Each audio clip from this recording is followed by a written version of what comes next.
nama kaayyoonsaa yaadnisaa gochisaa akka itti feetu ta'e tokko yoo jaallatte wajjiniin galma ga'uudha salphaadha. Garuu immoo nama kaayyoo kee wajjin hin deemne yoo ta'e dursumayyuu siin ta'u yoo ta'e dhiisuu danda'u qabda. Kana malee inni guddaan immoo ofumaa kan keetii of.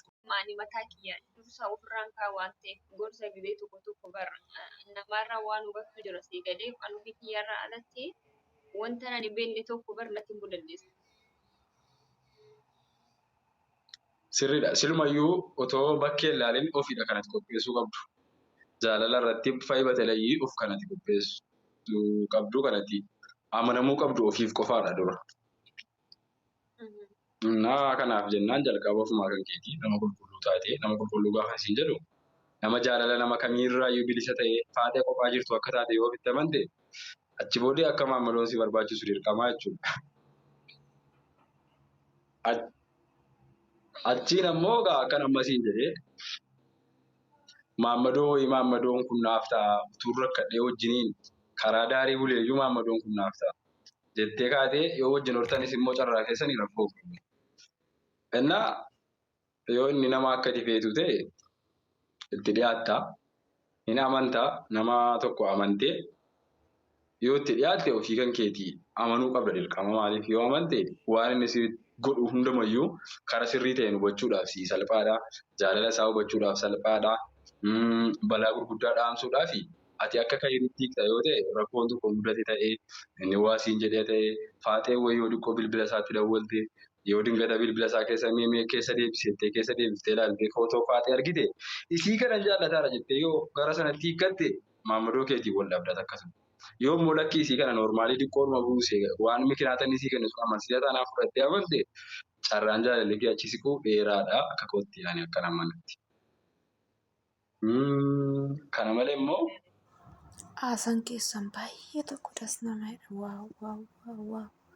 Akka malee namatti tolu yoo akkatti saffataadhaan taphatan maammadoo fi kenna. Dhugaa dubbachuudhaaf obbolaaf fakkaatan ijoollee obbolaa ta'uu didan jarri kuni jabaadhaa. Kenniyyee xiyyaa baay'ee das namadha. Taphni baay'ee tokko das namadha jechaadhaan. Waan inni jedheen nageessanii hin gorsa baay'ee tokko gorsa jechaadha obboleessi keenya kuni. Waa'ee fuulduratti gaara dhaabbannaa shilla jechaadha. Kootti akka keen argitan jedha. Sana malee immoo nama kaayyoonsaa yaadnisaa gochisaa akka itti feetu ta'e tokko yoo jaallatte wajjiniin galma ga'uudha salphaadha. Garuu immoo nama kaayyoo kee wajjin hin deemne yoo ta'e dursumayyuu siin ta'u yoo ta'e dhiisuu danda'u qabda. Kana malee inni guddaan immoo ofumaa kan keetii of qopheessuudha. Ofii immoo amma faaxee qophaa taatee taa'uu kan kee of amanteetti immoo rakkoon qabu.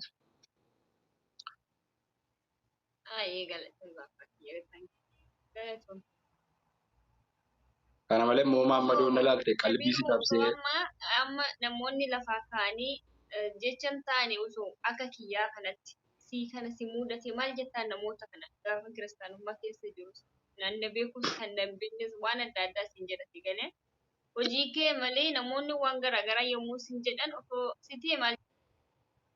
Ani nama yaada gaarii namaaf qabu yaadni koos qajeelaa kan ta'e nama hundumayyuu nan jaaladha nan kabajaa jechaa jirti kennaan asitti baay'ee tokko namatti tolti kenniyyee galatoomishee.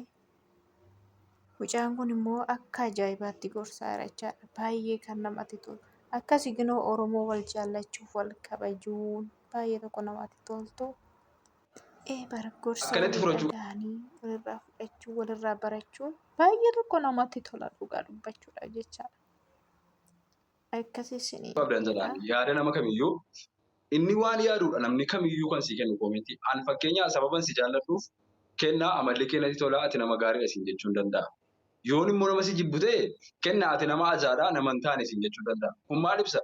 Ilaalchan siif qabuu fi iigoo keessa koo jiru ibsa malee kennaan ibsu abadan. Kennaa kan ibsuu danda'u kennaa qofatiidha. Si beekuu kan danda'u si'uma qofa malee namni biraa tasuma hin danda'u. Maaliif anuyyuu viidiyoo kan sirratti hojjetamu yeroo baay'ee nan argaa. Garuu koomentii barreessuu baadhullee nan arga koomentii kennaan akkas taatee kolfeetu bal'isa beekaa. Sirriidha namni namaan jedhama. Namni waan namaa jechuun dhiisu. Haa ta'u malee yaadni namni sii barreessu kan isaa kennaan malee waan keessa taa'e kennaa ibsuu hin danda'u. akkasitti hubattee obsituu dhagaati baay'ee jabduudha iyyuu kanayyuu akkasii siin jedhani kan biroon kee akka xiinxalaa jaalalaa tokkotti jaalala gara kamiiyyuu yeroo baay'ee immoo namoota akkasii yoo siin danda'ame yeroo baay'ee namoota akkasii hamilee jara kanatti obsituun itti dhiyaadhu suma dhugumaa namoota si baay'ee wanta isaaniitti mul'atu dubbata akka biroo sii galee ana bakka bu'anii waa'ee koo dubbachuu hin danda'an waa'ee koo kan beeku ana mataa kiyya garuu maqaa si balleessuudhaaf si shamaaqaquudhaaf waa baay'ee siin jedhan isa jirus isa hin jirres amlee si cabsuudha namoonni amma fakkeenya.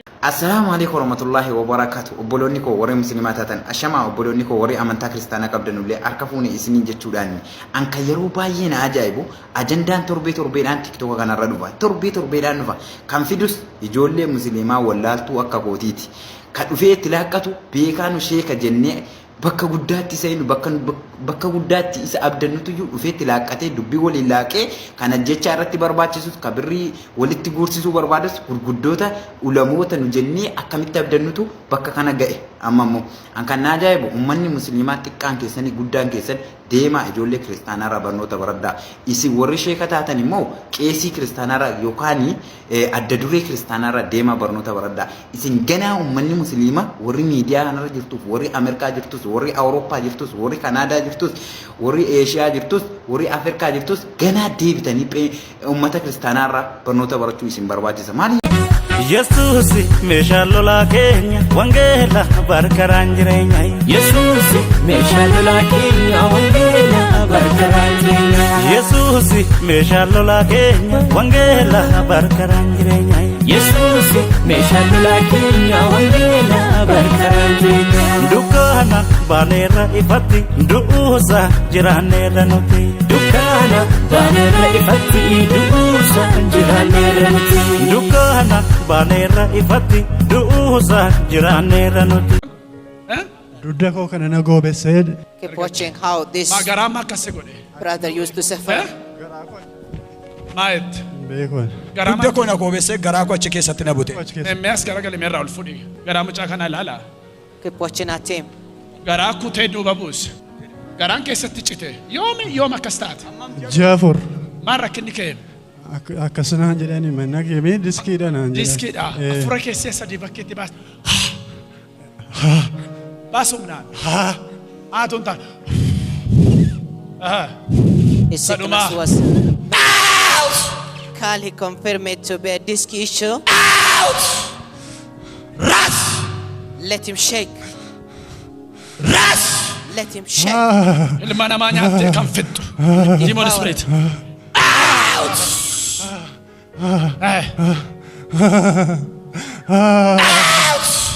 Name of Jesus Christ. Keep watching. Man of God is massaging him through this divine anointing touch.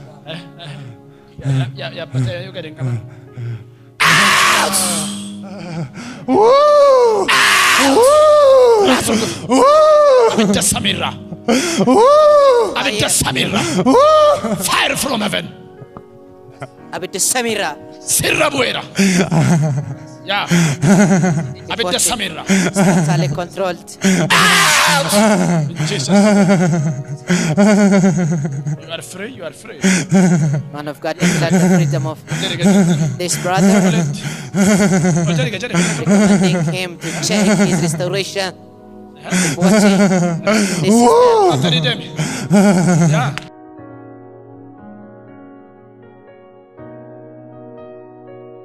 Amen.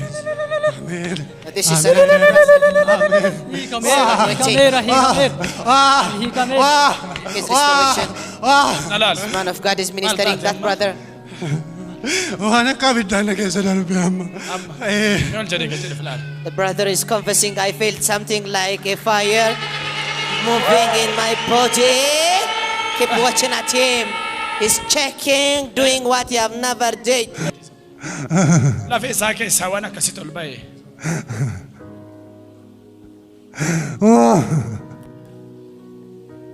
Since the last 4 months, he have been suffering of this issue. torban sadii booda akka gaafa dhalatte you are free. You will be as your childhood. No, Just that's after it. 3 Jesus na ikera. weeks, Jesus say na the man ikera. of God to him. Jesus na ikera. Seexanni Jesus na ikera. baay'ee miidhe namicha kana. Satan has affected this seriously. Garuu gaafa torban sadii booda gaafa testimoniif dhufu akkuma raajii Masarat kana qaxxale. But he will come